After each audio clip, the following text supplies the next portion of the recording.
General Malik, let me ask you first, how serious a security lapse is this? So you've been seeing the reports all day, sir. The fact that these terrorists were able to first attack the police camp, the police station in the way that they did, there was a gap of nearly 45 to 50 minutes when they reached the army camp in Samba and then were able to get in fairly easily. Yeah, it is worrisome.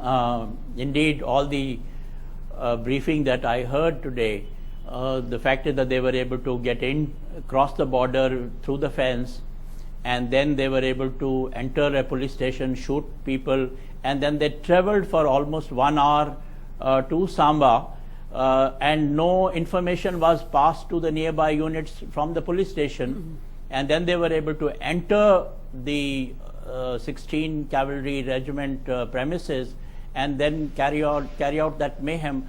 It is a worrisome issue, and I think it needs to be investigated in detail as to how they were able to do so much of damage and where were the lapses. So what is particularly everybody disturbing? Should have been everybody should have been alert. Yes. Just 1 second. Everybody should have been alert with the kind of things that have been happening along the line of control in the recent days.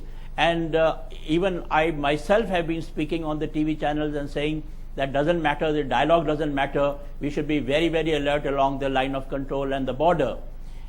And despite all that, if this is taken place, something is wrong somewhere, which needs to be investigated. And so what's particularly disturbing is that they managed to get to the quarters. The Lieutenant Colonel was shot at point blank range in his quarters, and these, one would assume, would be highly fortified areas. These are high security zones. Well, the security starts from the gate itself. So there are, all the time, there are some people who are having weapons, and they are meant to defend the premises, including the officers' mess, etc. Obviously, if they've been able to go through all that, then something is wrong somewhere.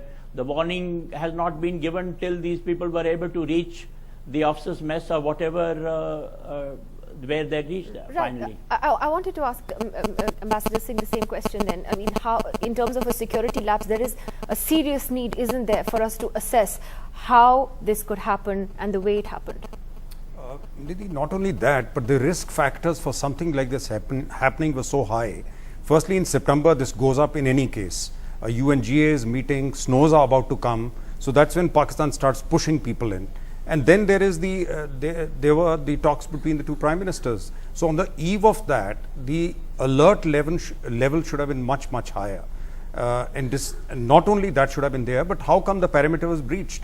If you see in Afghanistan, of course, we are no United States, but in the last year and a half, Taliban has repeatedly tried to breach the perimeter, but they've not been able to do it. They fire mortars, etc. into their camps, but generally the perimeters have held.